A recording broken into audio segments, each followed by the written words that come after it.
Welcome back to the European Perspective, second episode. Around the table, Stewart, Stephen and Annette again. Last week we asked who pays. This week the question is what discipline looks like when the cycle catches you. 7 major corporate restructurings across 5 sectors landed in 1 week. A European AI vendor launched Mistral for industrial engineering with Airbus, BMW, EDF, and CMA CGM as named launch customers. Germany wrote off 2.3 trillion euro on a warship program that never delivered a ship. And a Berlin AI search company is in talks at $200 million valuation. Let's get started with the European perspective. Hello, everyone, and welcome. Great to have you all back. Great to be here.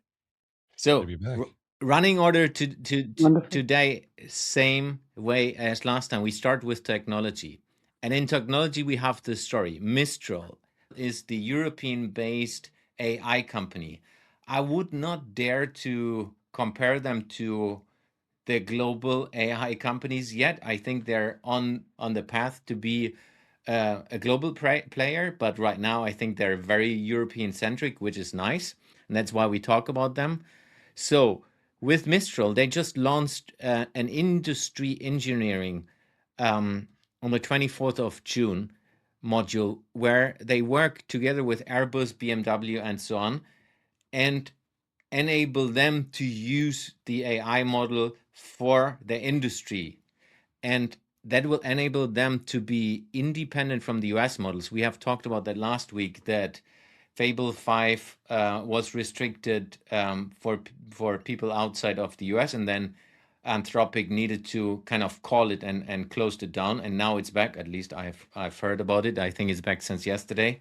But that is a risk vector European organizations might face more often. So it's good to have a European player, even if they're not yet frontier level capabilities. So we start with Stewart. What are your thoughts on the European version of AI models and AI companies? So I think it's interesting that you frame, and I think correctly so, that Mistral is not yet a clear near peer or peer to the large players in the frontier models. That being said, let's quickly remember when OpenAI led the charge, Anthropic was a best kept secret, and then it stormed onto the stage, and now it is one of, if not the dominant player. So within AI, it is very possible and very quick for these type of what you may seem to be upstart companies to quickly become major, if not dominant players. Let me break down a few reasons why. And there's a really strong European element to this that is going to have some opportunities outside of the European market. First of all, you've got 2 spectrums within the large frontier model hybrid space. And that is, you've got like the meta folks who are looking to be very open. And then you've got the OpenAI and Anthropic folks who are very much closed. Mistral has taken a hybrid approach. Furthermore, they've also come out with a model that allows for both on-prem as well as data center or in-cloud type of solutions. This is not simply splitting the needle. This actually provides them the opportunity, and more importantly, their customers, as we talked about last week, how they want to manage their data, how they want to be compliant, and how they want to deal, and how Europe wants to think about regulation. On top of this, this isn't just a regulation play. This is a company that started in 23 and has scaled from ideation to in billions of dollars a quarter in revenue. And they're on a pace to continue a 20x growth in their total revenues. So that's on a meta level. But let's also talk about, as you have here, why is this important in terms of industrial? Industrial has been looking, as I said last week, they're looking to take these massive data lakes that they're forming on an ongoing basis, and how do they convert this into actionable intelligence? And Mistral, which started off as a large general LLM, with their acquisition back in May, and that in turn has led them to launch this industrial solution. It's providing targeted solutions that allow weightings by their customers. So we've moved from a generalistic perspective into more targeted solutions. This is allowing industry to start building tool sets that impact their business, and on top of it, do it within data form factors and do it within on-prem versus in cloud that meet their needs. This is potentially game changing, and especially if it's more than just a hybrid model, but actually a third way within the business. Stewart, can I ask you for your perspective on the on-prem versus the Chinese on-prem? Because so far on-prem is mainly Chinese. The American frontier models, it's all in the cloud. How do you see that play from a Mistral and a European perspective? So the open weighted models and the on-prem models are going to have a big driver. Right now, the solution is it's a business model. I can subscribe, I use the tokens, I leverage your infrastructure, and then I do my compute. But then I am, as you're saying here, I am trading, and there's currently some backlash right now as to whether or not, what's the actual benefit. There's some accusations, I think they're unfounded, there's some accusations that the subscription model is allowing these frontier players to essentially reverse engineer the businesses of their customers. Similar accusations have been made against Amazon in the past, have been made against Meta in the past. So this is not new. But to your specific element, for those businesses that are willing to make the investiture or feel that the sovereignty of the data, either because of their environment or their specific as the case, having this option is meaningful.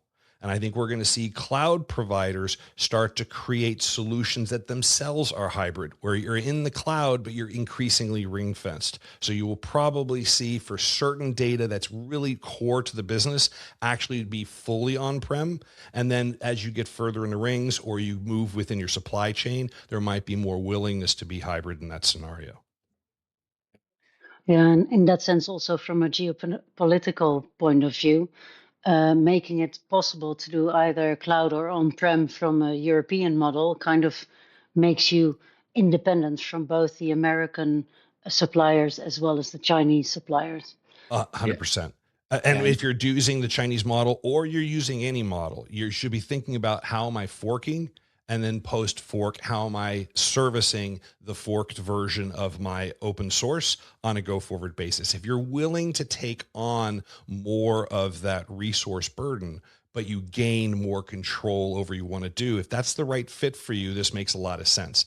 Currently, the US model is one-stop shop. Let's kind of take the SaaS model. Let's take the subscription model. Let's build those things in here. And for a lot of customers that might be beneficial, but exactly as you're highlighting, there's going to be a flavor differential. And also just respectfully, hey, we're a European market. We are a European supply chain. We should be finding things that are applicable to us and not just square peg, round hole, these other solutions. That too. And of course, so far, token usage has been subsidized. So the cost argument against doing a subscription model or on-prem is actually starting to change also from a token usage perspective.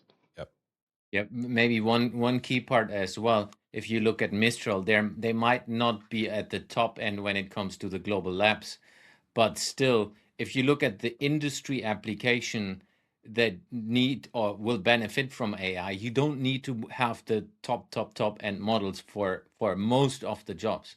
Because if you look at automation of machine factories where you can leverage data in a completely different way that is then using AI to restructure the data and help with that. If we look at BMW, I mean, in the end, they're producing cars and engines and so on. They don't need the top end of the AI models for a lot of things. For edge cases, for sure. But I think with that, then leveraging a European model for them has the opportunity to, one part, have the European regulations, specifically GDPR, compliant automatically. The trust factor, like we discussed last week as well, will help then. And then to your point, Stuart, looking at the data structure and what of intelligence you keep in-house, what is the intelligence that you enable like models to read or not to read, and then in cloud or on a local model, I think is key for every organization, not just the big industry giants. But I think it's a good movement where a lot of other European companies should look at and learn from as much as they can to diversify how they work with AI and how do they use different models independent if it's a European model, Chinese model, and or the US models. I can only speak for my small company. We use all of them. If I may, there's And you, one thing which your slide actually tremendously highlights, and I'd love to get your take on this, Annette, and that is this conversation right now so far, my fault, has really talked on a meta level and on a macro level, on a general purpose level, the impact this has. But this is also, I believe, a harbinger of what's to come. There will always be a need and a base case for the LLMs and the general purpose case. But really what we're talking about here is we're now starting to see specialization within the models themselves, specializations around specific use cases. And we're going to see a real push towards how we try and create real world environments, how we leverage increasingly the real world space into and then from these different models. This is another tremendous area of opportunity. So as you highlighted, BMW just makes cars. But the more they can make these cars in different environments in a virtual space, the faster they can iterate, the more they can respond to both market needs and technology trends that give them meaningful advantages. That's wonderful. And that I wonder what your thoughts are in terms of how these companies actually implement this into their base case. when you're saying development, I'm thinking digital twins. It's like one of the biggest developments I've seen over the past years, both in real estate, environmental development, as in industrial development. And indeed, Mistral has now this industrial module. Anthropic already has a pharmaceutical module. So those models are out there and great opportunities, but I think also risks for business models of other companies. Last one on the technology. Curious about your perspective, Stephen. So they're launching this new model and they directly launching it with paying customers. What does that mean from a more entrepreneurial angle? I mean, I love to see that, but give us your take on that. But I think if you were a European executive looking at this just 2 months ago, your procurement options were for industrial AI, were either wait for and fall behind, or tether your companies to a core IP, to a US foundation model that could realistically face supply chain cut-off risks. This week, that calculation completely changed. You can now buy multi-model modules capable of managing crash simulations, complex engineering design, document extraction from a local vendor. The procurement question, I think, is now no longer an academic debate for your board. It's a practical, concrete, and urgent which production process inside of your business would benefit most from a physics grounded AI model, and who is the internal budget owner who can sign off on that in the next quarter. It's fascinating to watch this. As I say, 2 months ago it was a totally different playing field. Agree. Let's get us into the next topic. Success stories of the week. European operators getting funded at a pace that we have not seen in the past. And obviously it's an AI game. So we have Berlin's Peak AI. They're talking at a 200 million pre-money valuation after doubling the ARR to 10 million in 16 months, which is a pace that is not European level, at least from the past, but we see there is definitely the needle is moving. They're looking into like expanding and really growing.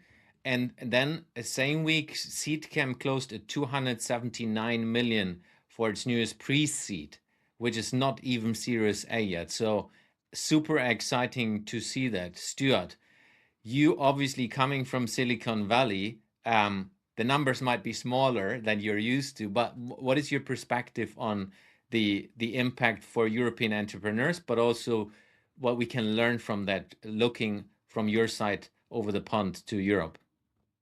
Got it. So there's two, they're very intertwined, but there's two really critical themes that we should talk about here. And I'll actually push back on a couple items. So let's first take a look at PEC AI. So in the last conversation we talked about was a frontier model, and now we're looking for specialization within near frontier models and the impact it has on large industry. What is PEC doing, and how are these two very similar, even though the scales are somewhat different? PEC is providing meaningful insights, just as industrial customers are looking to try and convert their data lakes into actionable intelligence. PEAK is serving marketers. PEAK is serving the tip of the spear as it comes to how do we gain better understanding of markets, how do we gain better understanding of cohorts and intent, and how do we fill that into the overall increasingly AI automated workflow, leading to conversions and therefore revenue. As we may have talked about last week, and we're implying here, the need to generate profits, the need to generate economic value out of AI is a core driver. This is what's going to keep this trend floating and push out the trough of disillusionment. And regardless, it's going to be what leads us out of that trough of disillusionment into pure profitability. So what is Peak doing? Exactly as you said, they have gone from a launch idea to in excess of $10 million in 10 months. That's meaningful. That's material. Let's get some additional data around that. That's not one or two contracts. They have over 1,300 clients. They're adding, apparently at this stage, they're reporting they're adding additional 300 clients per month. These are the type of venture hyperscaling targets that you want to look for. That also therefore explains how a $10 million company, and when we say $10 million, that's not past revenue. They've achieved a run rate of $10 million, and they're in the process of fundraising 20x on top of it. This is indicating significant demand. It's indicating they've not found the boundaries of their market. It's indicating that there's significant adoption and opportunity for follow-on growth. That type of proof point says to the entire market, the investment market, this is, the water's warm. You want to lean into this. And I'm going to hold off and let's just talk about PEC for a second, because this is the driver into what Seedcamp is doing. This is a driver into the larger venture play, but that's a different conversation. So to that end, Stephen, they're making some bold statements here.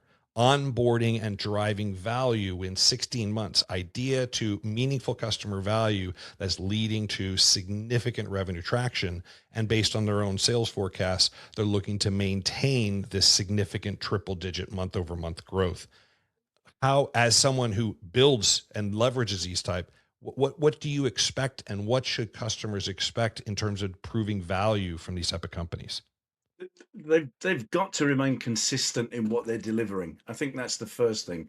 It's okay to put out great numbers of growth that you're looking to achieve, but if your infrastructure isn't right, if your systems and processes aren't robust enough to support that growth, you will end up losing clients, letting clients slide, and eventually the business will just be imploded.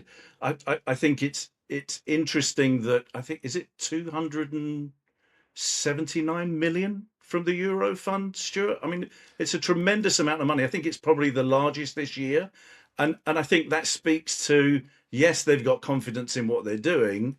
But also I think it's like, Euro funds are ready and willing to weigh in on what they see is the next, what can we call it? The next evolution of funding. So using that as a segue into Seedcamp. So first, what PEC is showing small teams leveraging and delivering value through AI related tools, that meaning value to the customer. So these are marketing firms. Marketing firms are under significant distress right now because they have to add value. They need to be more than simply finding new and interesting ways to fill Google with orders to try and push marketing. They need to try and help understand their audience and make meaningful conversions for their customers. Peak is providing tools to them as well as tools to their downstream clients to facilitate that, to increase their conversions at an accelerated rate. This is material. That's why they're driving this type of revenue growth. And the reason I bring that up again is what's going to create the appetite for a $279 million fund that is going to play in this space is getting proof points that if there is one peak, then there's going to be significantly more other companies who can map this so I can deploy my funds meaningfully. So that's the one thing. Do we want to talk more about the fund itself, or do we want to expose some more around peak? Because one of the key things here, when I first looked at this and first heard about this, wow, that it feels like your traditional anything AI gets a large ticket deal. But when you scratch the surface and actually see the growth, see the revenue, see the retention of customers, see the reported impact to the customers, a 20x multiple on growth is actually in line with historical venture norms. And that also in turn signals to the seed camps, to the A16Zs, to the founders funds that you want to deploy more aggressively into this space at this time. Annette. I think, Stewart, thank you for that. I think there's another angle here, because if you look at AI, there is in the adoption, there is the efficiency trap. So just adopting it in your company, making small improvements, not really moving the needle. And then there's the opportunity either to, in a vertical integration or a horizontal integration, make new plays. And of course, Peak is a startup. It's not an existing company that changed their value creation model, but still it is a new play in a vertical manner that they are creating here. Yeah. Stephen, Agreed. your thoughts? Listen, the next generation of B2B AI isn't just being built in Silicon Valley anymore. It's being built within walking distance. And when a board sits down now to look at build versus buy decisions on enterprise software, the buy side is now local and expanding at an unprecedented pace. I just think we're going to come back to this, I think, in these conversations time and time again. And I know, Jens, you had something you wanted to bring up about this as well. Yeah, if we look at peak AI, maybe stepping it back a step back, and we will put some links to all of the companies that we mentioned, but obviously a lot of people might not have heard about them. But if we just look at what they do, so at the good old days when we started with the internet, there was SEO, which is search engine optimization, and everyone was interested. If you put something that is adjacent to what we do as a company into search, let's say Google as an example, I want to make sure that our company, our business, our products show up. The new version of that is AI driven, as we all know, is if I put something into any of the AI models, doesn't matter which one, I want to make sure that my company, my products, our offering comes up. And then it's a different play when we look at AI than it is at SEO, which is search engine optimization. And what Peak or PEC AI is doing, they literally observe the AI models from an external perspective. Think of it, you sit in front of an AI model, let's say ChatGPT or Claude, and you're asking questions that are going into the direction of your potential product. They are recording what the AI model is showing to the users that are using that AI model. And then they're comparing what this AI model is using or giving you as feedback, what the others are giving as feedback. And then they're building the intelligence on top so that they can leverage that to give you as a brand or a business the answers of what do you need to change so that you show up, which I think is brilliant. The interesting part of that, for me, it's a super crowded marketplace already, and they're still getting a lot of investment. Reason for that is that it's right now a 1 billion market, which is fairly big, but the forecast for the next couple of years, it's more towards 17-18 billion dollar markets. So there's still some room for a lot of companies to jump into that. Moving to Seedcamp. Seedcamp, for those that have not heard about Seedcamp is basically an investment company. They're just raising the seventh fund, and they're focusing on early investment, which I think is super needed from a European perspective. Because if we look across Europe, what I have seen working with startups, I don't know, Stuart, when did we meet? 2014, roughly. I've worked with a lot of startups and a lot of programs. So a lot of startup founders go through different accelerators and try to validate their ideas with customers. Most of the time in Europe, you're not getting funding in pre-seed because you don't have revenue. Comparing this to the US, and might have changed, but you're only getting an investment when you have an idea. And this is not the risk appetite in Europe. And I think Seedcamp, companies like Seedcamp, are raising funds so that you get earlier access to capital so you can validate faster. And with that, you don't need to have always automatically revenue, which helps, I think, a lot of entrepreneurs in Europe. So just sending that message out there as well. Any reactions to that before we move to transformation? So if I may, let's break. This is important because it deals with exactly as you're highlighting, Jens, the ecosystem within Europe. And we've been talking heavily about AI, but Seedcamp and Seedcamp's two funds that make up this 280 million, that's not an AI fund. So this actually is reporting on two different funds, $179 million true seed fund, of which AI is an important part. Let's break down what they're expecting and how bullish they believe the European market to be. So they're looking to write $1 to $1.3 million checks. They're looking to lead 70% of the rounds they participate in. And they're looking to invest in 30 to 35 companies per year over the next 3 years, totaling between 100 to 120 companies. That is anticipating, they're saying clearly, they believe that there is a very vibrant, very active investment environment in which they can deploy meaningful capital. And it's not just a one and done check. When you are a seed and late seed stage investor, you are going to need to invest into the A to both protect your position and really back those players to then move into the revenue phase to become attractive on the global market and to attract later stage investment. Hence, why they've also started a second fund within this, $100 million Series B fund. And that Series B fund there is to back their winners, deploy into their winners, which are moving cross-channel, cross-ocean, and into the global market. So they're looking to deploy in the next 3 years into up to 120 companies. Small checks, they're not the only check. They're going to look to lead 70% of it. That is they're indicating very clearly that they believe their deal flow and they believe that the ecosystem in Europe right now can support these very aggressive numbers. This is actually taking their current funds under management and adding an additional 27% on top of it. This is extremely bullish. And as they pull and keep an eye on this and keep an eye on their partner firms that they tend to invest with, because if they maintain this pace over the coming year, over the coming 2 years, it really is a positive canary into the type of growth that's happening within Europe.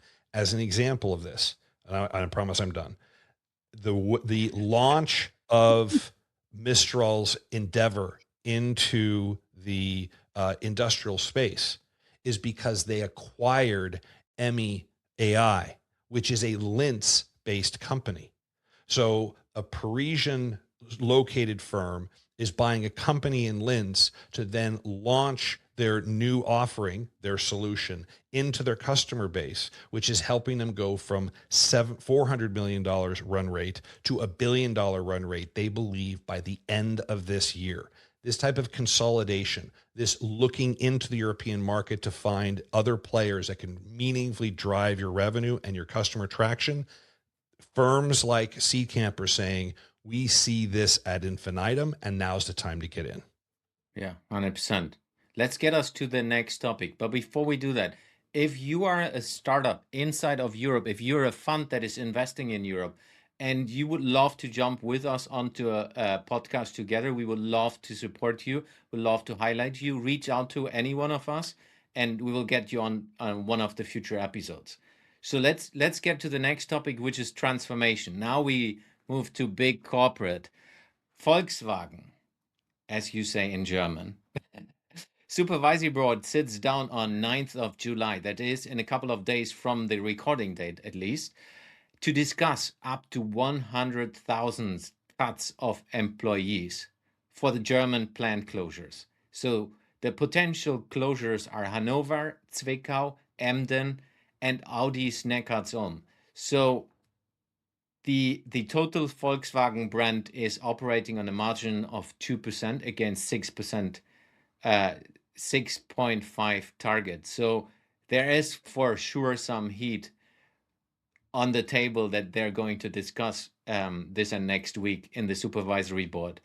What does it mean for Europe? What does it mean for Volkswagen? What does it mean for the people and as well the other organizations in the ecosystem of Volkswagen? Annette, what are your thoughts? Well, my first thoughts are actually about what happened in that boardroom. Is it because going from a cut of 50,000 jobs to likely a cut of 100,000 jobs, closure of 4 locations, not 1, not 2, but 4, makes you wonder, is it, a lack of constructive dissent in that boardroom, or were they just, driving with their eyes closed? Is it a lack of scenario thinking, or is it actually a strategic play? Is it countering the destructive forces of labor union powers? Labor unions who have been very hesitant to engage in the threats for existing jobs, because that's one of the important things that currently in Europe labor unions are looking out for. It's the existing jobs. It's not creation of new jobs. It's the protection of existing jobs.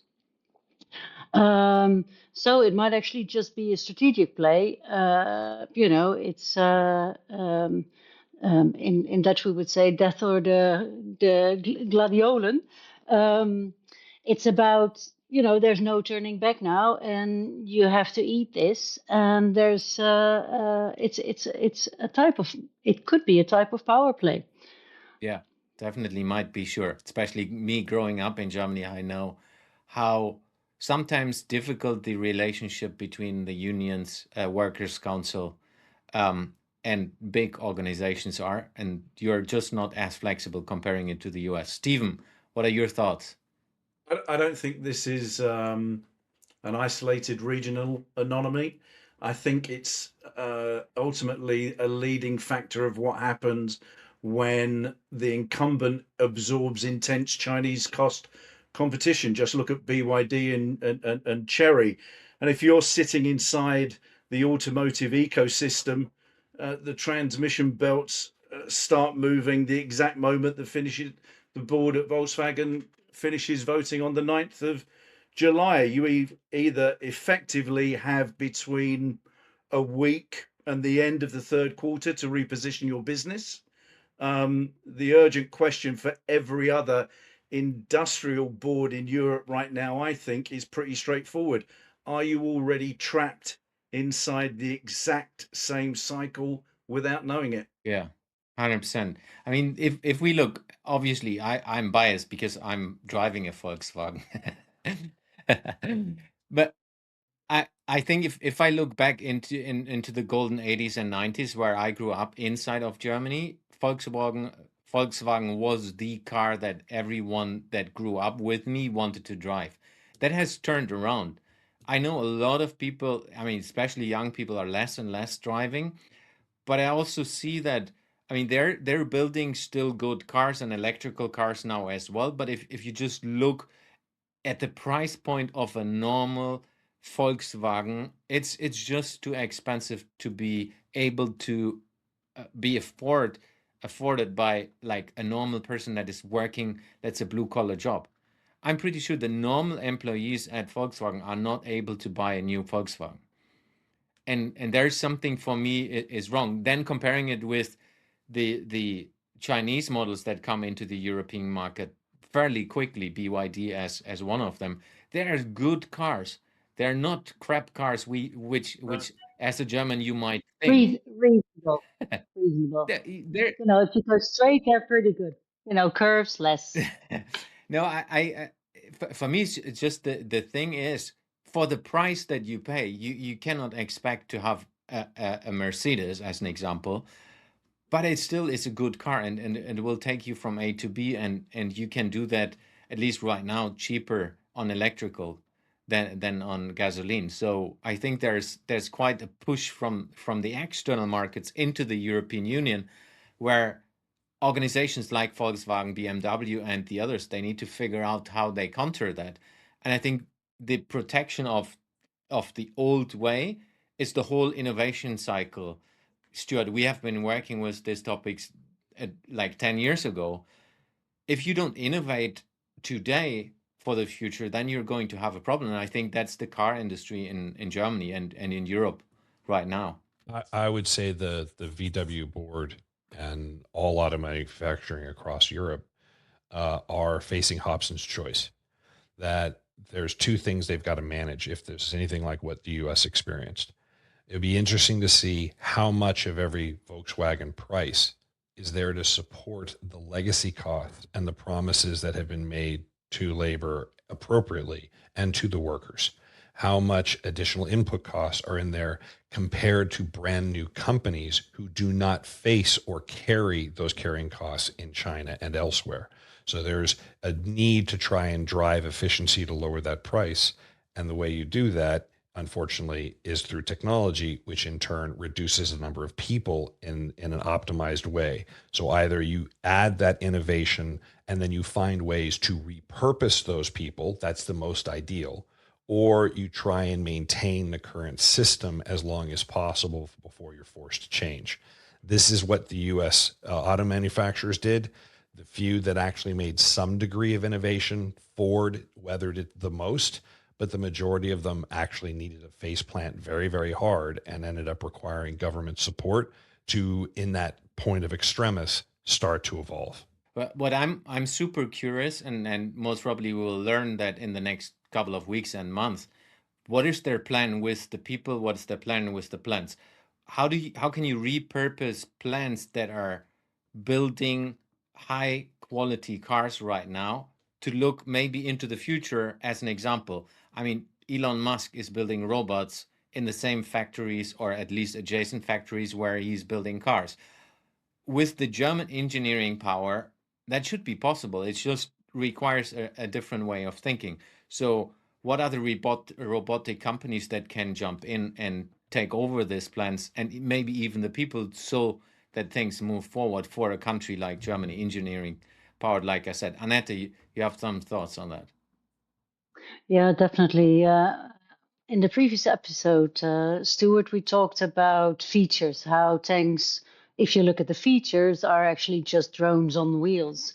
I think the feature thinking is a very interesting one. However, the change part within the organization is a very big challenge, because yes, you have these workers, yes, you have these plans, but changing from the identity of making Volkswagen cars to making something else, which you might have, perfectly good, excellent quality in making those features, is going to prove a very big challenge.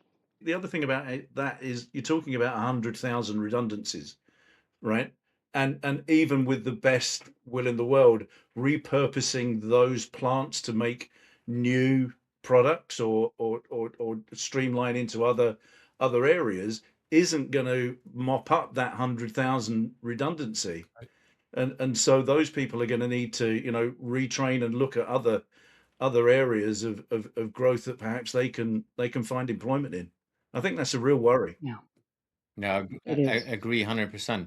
But I think that because Volkswagen is very close to the government as well, I think it's a German, if not even a European play, which leads us to the next topic, where we go deeper into one sector. And which sector to go into after this? Let's stay in the automotive sector in Europe. The interesting thing about that, there are two direction right now. A Volkswagen reactive approach, at least that's how it looks from the external side. Annette, you mentioned maybe it's not, maybe it's a strategic move, might be. But then the CEO of Stellantis in Italy stepping up and saying that's our 2030 direction, that's where we're going. Completely different approach. That's more an innovator approach, a forward-thinking approach, talking about mainly about the European, the Italian part, where he said every single Italian plant has a specific purpose as part of what we are going to do, which gives people a perspective. And I think just this, it seems basic communication, but it gives people hope. It gives people perspective. So what he was sharing is that certain plants will do certain models, like it often is, and some are doing smaller models, some are doing bigger models. But it's very, very clear that every plant has their target. So it feels like in the end, it's the same market. Volkswagen and Stellantis, they're all automotive inside of Europe, and obviously they're shipping to global as well. But two different reactions on the same pressure. What are your thoughts on that, Stephen? Look, on the one hand, you've got Volkswagen executing a reactive strategy, right? They waited until their brand margins eroded and started panicking, and now they're announcing plant closures and layoffs. On the other hand, you've got Stellantis CEO Antonio Filosa. I hope I got that right, Antonio.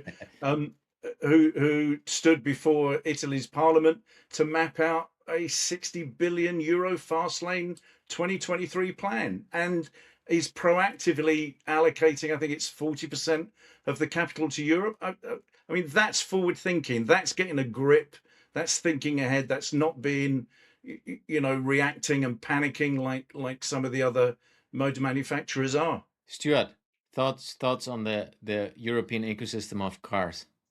Key driver of the European success of the last 50 years has been to take obvious quality, obvious engineering excellence, and creating high quality, high demand products into the global market. And one of the things that's interesting is this conversation up to this point is about how do we defend and recapture the European market. So Stellantis and Volkswagen and all the companies both, it's not going to be enough that they defend the European market. They need to be looking into products which allow them to go back into an export framework. Because if they don't, the BYDs, as I mentioned earlier, the Cherries, as was mentioned earlier, because they do not have these legacy costs, because they do not have these legacy pulls on the way they operate as a business, because if you have 100,000 voters, that is, regardless of what you do, that's going to have an impact on some of the strategy you make. So they are, again, I don't envy both Stellantis and Volkswagen. They need to find export ready that really highlight the quality of what Europe brings to find net new revenues in. So to your point, Stephen, leveraging government funds with the purpose of recapturing that market is smart. Leveraging government funds as an extension of runway from a venture perspective, this is just extending your pain and making it harder to innovate with more success that you get these injections. So my hope is that there's someone who, even when they win with the government funds, they're putting on that startup mindset, that new market penetration mindset, and reorienting the business. I think you're right, Stuart. Their results are up. I think second half revenues were about 10% up, I think, on 2025. And their first quarter operating income for 2026 is already back in the black. I mean, that's the proof of the pudding is in the eating, right? Yep. Yeah, it's in the end, it's innovating your way forward. And what I hope that all of those, and what we can learn as well as other organizations in Europe, innovate every day. The thing that I have seen in corporate Europe over the last, let's say, 10 years is how can we save? So it's a contraction model where this is how can we save the position that we have, rather than how can we innovate at the edge of the business and really look into to reinvent ourselves.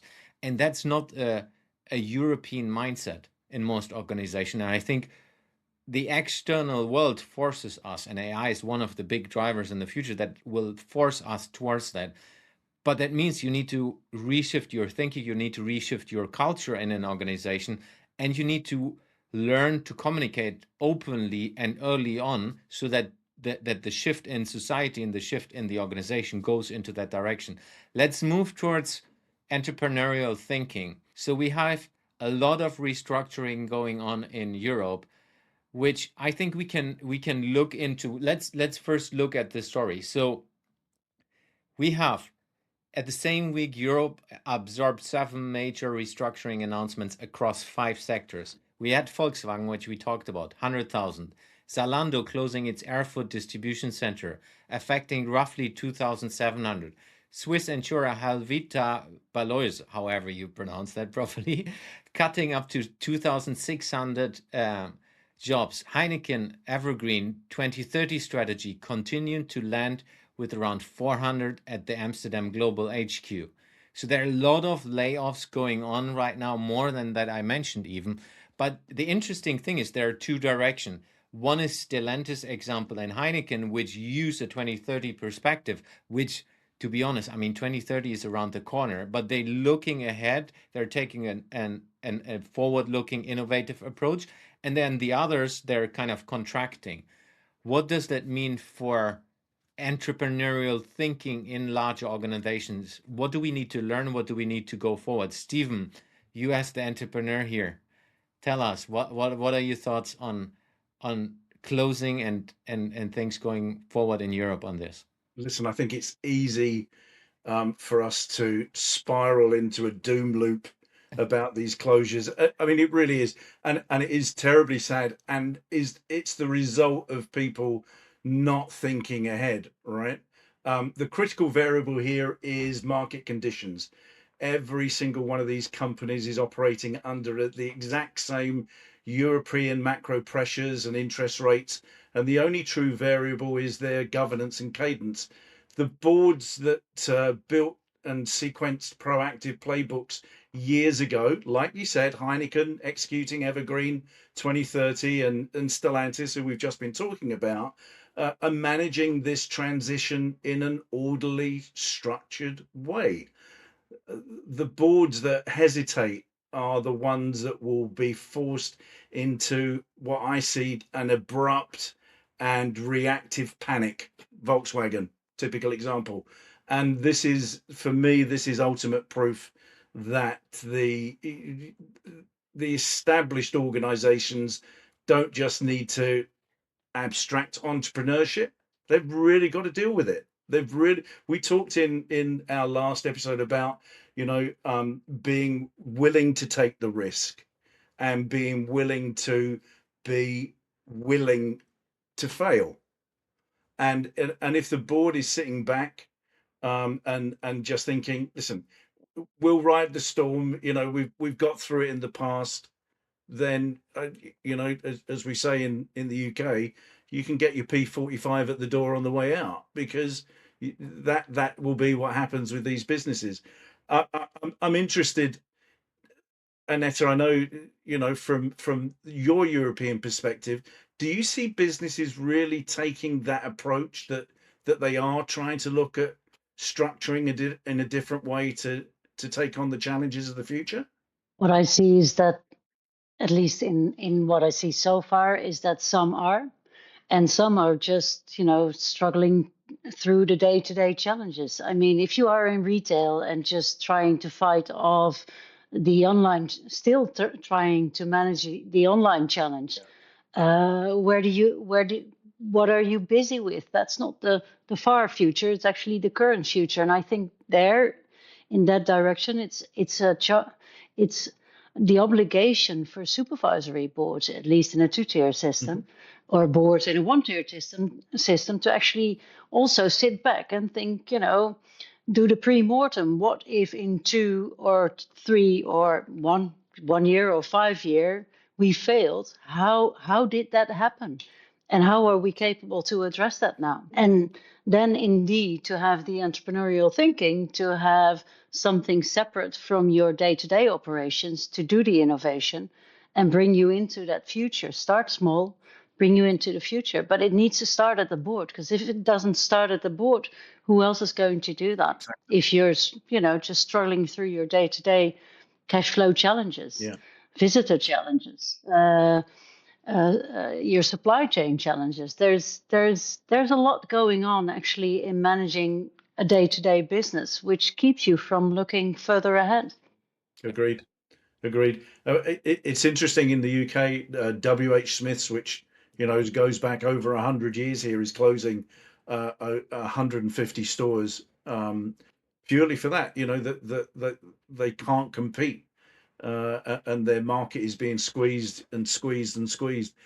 Even in the US, when Best Buy looked at turning stores into small distribution centers at the back of large stores, it wasn't a great success because they weren't committed to it and didn't build in the infrastructure. So I think we're going to see some more of this. But as a very optimistic entrepreneur, I think what that does, it opens up gaps for other entrepreneurs willing to take the risk. Okay. And maybe we'll see smaller businesses with a much bigger reach that use all of the available technologies that we have to us, and the ones that will come along in the future. And I think that's probably where the foundations of businesses are probably going to be built. You had something to add. If I may. So this slide, and I know we're hesitant, this is not a doom loop, but let's take a look at the macro, what this slide is communicating. Europe and the globe is facing three main shifts. We are seeing demographic shifts, we're seeing market dynamic shifts, and we're seeing technology shifts. Any one of these is disruptive. The combination of the three are materially disruptive. And a large aspect of what you see on this slide are different weightings of those three impacting these different industries that are then forcing or enabling these selections. And so what does that mean for everyone else? Well, first of all, what historically happens when these things come about? We either enter into a consolidation phase or we enter into a renewal phase because of that disruption. The American model, the Silicon Valley model, is very much to focus on the disruption and new creation out of that.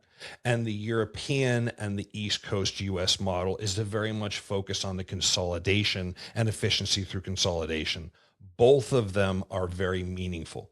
As you listen to this and you look at the forecast for your own business, you want to work with the people in this call with Annette, with Jens and Steven, because you should decide, am I on the acquisition path? Am I on the acquiring path? Or am I in the process of re-innovating and creating something net new, either to reinvigorate my business or to go into that acquisition strategy? Whatever direction you choose to believe your industry is driving, you're still going to want to leverage entrepreneurial thinking. You're still going to want to leverage innovation as ways to make your business maximally attractive, first to your customers, and then look to your left and right to see which other businesses you might partner with, acquire, or be acquired by to then leverage that market penetration. This is not just happy talk. Those few companies, whether it is Microsoft in the 80s, whether it is Meta during the dot-com bust and Google during the dot-com bust, whether it's Revolut during the financial crisis, there are consistent examples of unicorns that have formed in the depths of these transition painful periods where everyone's focusing on keeping their head above water as opposed to innovating into the market that's coming. Those who do, they capture the lion's share and they then lead the charge. This is actually, as crazy as it sounds, a tremendous opportunity. Agreed. Yeah, agree. Let's close it out and then move to the last topic with something very practical. So I have been working with innovation quite some time now, more than a decade. And what every organization can do these days, number one is focus on business fundamentals. I give you the examples of IKEA, where I've been working for 10 years plus. If you focus on the foundational elements of running an IKEA store, if we look at these blue boxes, this is a money-making machine. If you do the foundational elements wrong, it's not printing money. And as an organization as big as IKEA, what you need to look into is how to build an incentive structure that gets innovation and experimentation flowing, which then creates learning loops.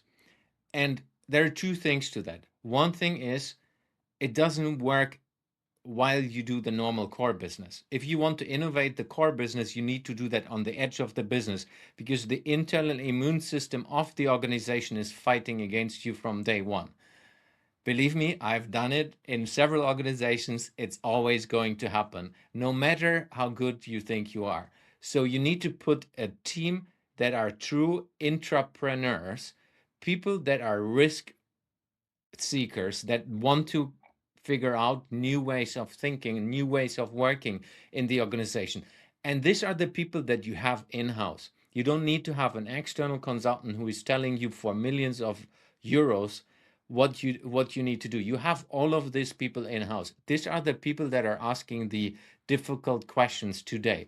Put them at the side of the business, give them a small budget so that they cannot live from it, and they need to invent new things and in new ways of working, and then give them freedom. Don't put a manager that is delegating everything on top of them. Put them into a group that is the same level and let them run. Let them fail with the number one goal: earn money. And they're going to figure out what the future is. Let them run on the side, and as faster they run, as more you can bring back into the larger organization. It always works. It's a proven model and has worked in a lot of organizations. Sometimes it's so big that you take over the core business, which in size of IKEA with, I don't know, 50 billion might be a little bit difficult right now. But just for organizations in Europe, it's not that difficult. There are amazing books out there. If anyone is interested, happy to share more on that. It's possible. It's just you need to take the risk and put, let's say, 5% of the total at the side, and use that for innovation, but radical innovation, where you look into how can we disrupt our business, not how can we save a couple of euros here and there, and really trust the team to do that, and don't kill it. Because the worst thing that is always going to happen, the board is giving the freedom, they are allocating the budget, and then they see, oh, they have burnt the first 2 millions, and they say, no, you haven't created revenue yet, because you haven't had enough learning loops.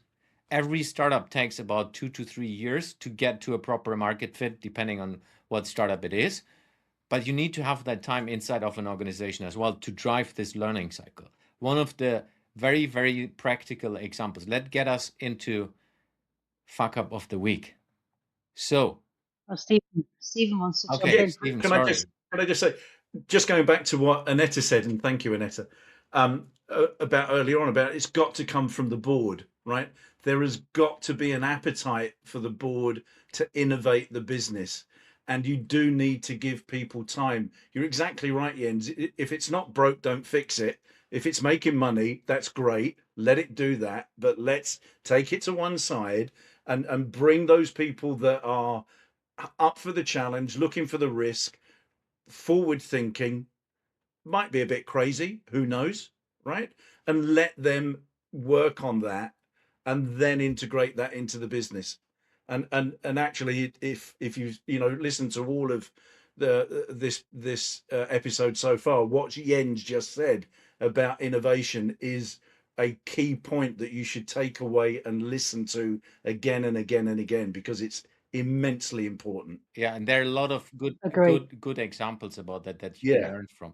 100%. Let's get us into the fuck up of the week. Somehow these fuck ups are connected, at least in the last 2 episodes, with war. I don't know why this is the case. Maybe there's a bias in this. So Germany cancels the Frigate program after prime contractor failure.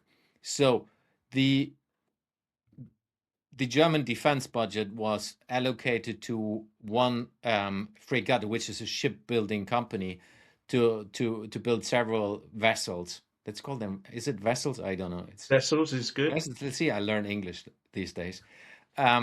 So what they were looking at is build us these ships in a certain amount of time, and then the company wasn't able to do that, so they needed to figure out, and then they canceled it. or they pivoted to smaller ships in the end. So what is interesting on that one, I think it's a proper fuck up, because it's public money. If you take the defense budget, it would never happen in a let's say private business. If I'm procuring something as a business owner, I make sure that the company that is getting the money can deliver it, and I give them enough money, and I validate that it's working, because there's like no politics involved. I know I'm biased because I'm German, but what are your thoughts? Who wants to go first? I'm going to dive in, can I? Good. Because we're not German bashing. Let's make that clear to No, I everybody. agree. We're not doing that. Listen, like you said, if a business wasted 2.3 billion euros in a project, you'd probably get rid of the board, right, and bring in a whole new team. This is even worse. This is taxpayers' money, and they have nothing to show for it. I think it's absolutely appalling.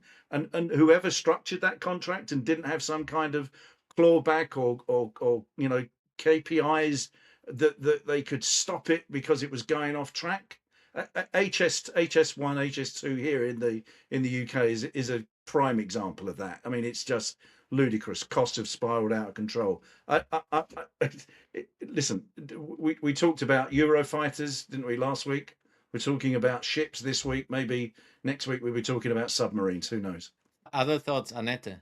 Yeah, there's little to add other than I'm actually thinking if the question that comes to my mind is how much knowledge of what they are actually procuring is available on the government side to actually come to the right decisions, and not just the contracts where all the risk is at the supplier, because then I mean, we've had those disasters here in the Netherlands that nobody wanted to submit an offer anymore because they were like, we're not going to take on these risks.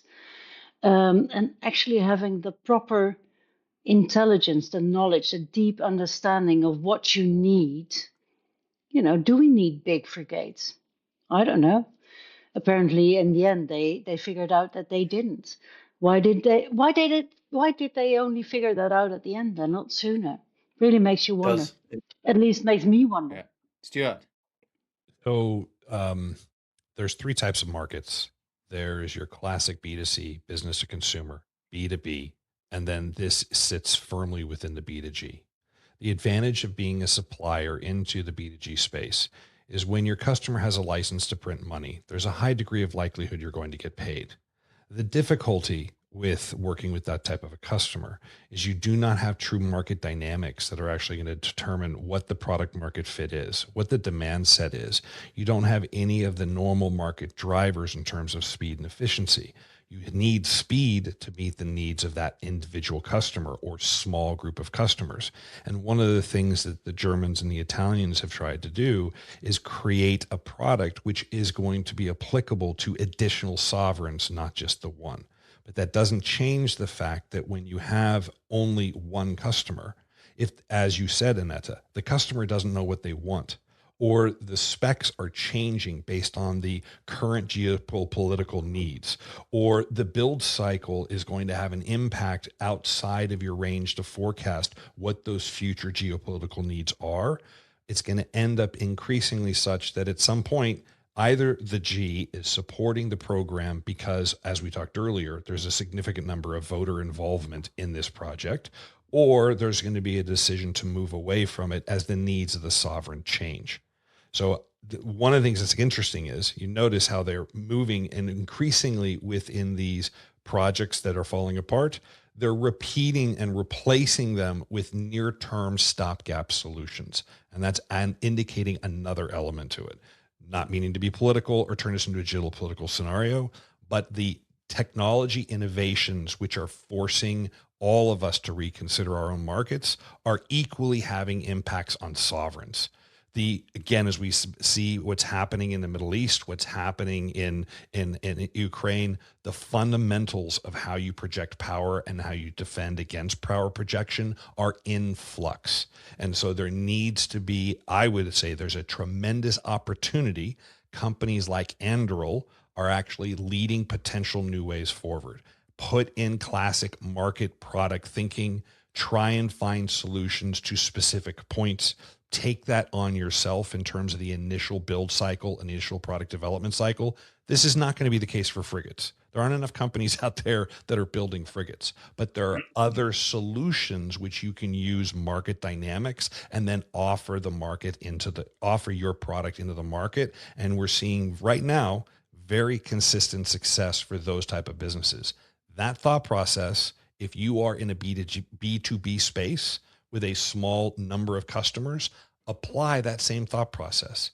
If you are in a B2C space and your dynamics of your market are shifting, apply these same thought processes. What do I invest in now that meet the needs of some subset of that market, and then grow it laterally? Yeah, I think it's. Can I just say from a business perspective as well that, if your board hasn't already asked the question of what your contractor, failure rollback plan looks like, and if you don't have a specific executive who owns that risk, you're running on hope, not on governance.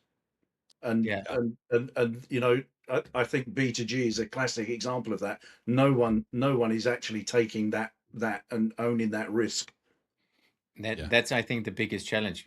I can only speak for Germany in this case, because that's the country I still lived most of my life in, at least 25 something years.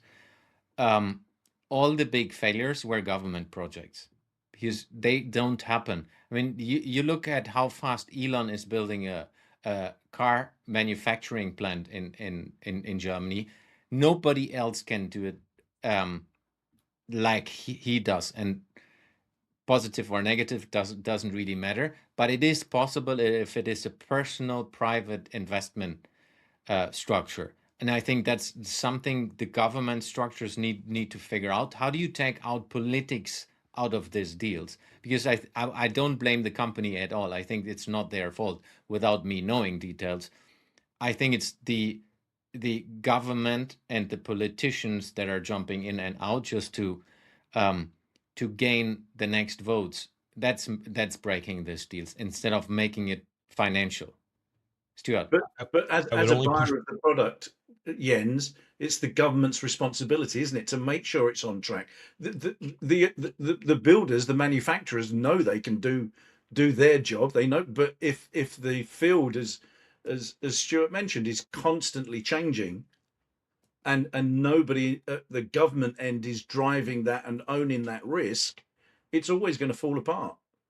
So the sovereigns are by nature going to be driving fixed price contracts, and they're creating the environment in which these suppliers are operating in. But I would blame the supplier sight unseen, because this is a pretty common behavior across the industry. And that is, when you live on change orders, when your business model is, I win the bid, but I generate the profits off of the guaranteed attachments to the change orders, that changes how you bid, that changes how you build your supply chain, that encourages delay, that encourages, whether you mean to or not, inefficiencies. Because since the other side just prints more money, you live off the change order as opposed to the delivered end product. This needs to fundamentally change. The speed of the world is no longer a change order world. Agreed. Good point. So we have talked about a lot of topics. What are our key takeaways from this episode? Don't be gloomy about what's going on with redundancies in Europe. Be positive. Listen, I come at it, as everybody knows, from an entrepreneurial background. There's opportunities out there, as Stewart and I and Annette have all talked about. But I think, listen, stay focused in your boardroom. Keep an eye not on what's happening next week, next month, next year. What's going to be happening in 10 years' time? And what are the things that you need to be innovating now that will see the success of your business in the future? And one of the things I always say to people is, if you're not enjoying it, stop doing it. Go and do something else as well. Because I think that plays a big part in what happens. Here. Stuart. I would say a key takeaway here is, while disruption is constant and opportunities for entrepreneurship are constant and a need, there are specific time periods in which that disruption really is a forcing function and an opportunity opener. And AI is the catalyst. The three demographic, the market, and the technology innovation changes are actually force multipliers on top of that. As much as this is a time to be concerned and fear and stay away from doom porn, the flip side to this is a limited time period. I would say we have 3 to 5 years in which the ease of this transition, the ease of integrating these, because of the dynamism of the world is so fluid, this is the opportunity to strike. And therefore you should lean in now, because those companies who actually stick to it, as Jens is encouraging, who have the temerity the way Steve is encouraging, and have the foresight and the board level as Annette is bringing, you're going to come out ahead. Annette. Yeah, fully agree. And in that sense, in your roles and responsibilities, looking forward, yes, but also making sure that you have the current fundamentals running smoothly, because if you get distracted by those, you don't have any time for looking further ahead. Yeah, great point. Mine is accelerate your learning loop. I think it starts with leadership. Leadership needs to be courageous and visionary, looking into the future. Then build an incentive structure that allows internal team members to innovate on a daily basis, and then build a culture. And with that culture, the success will come.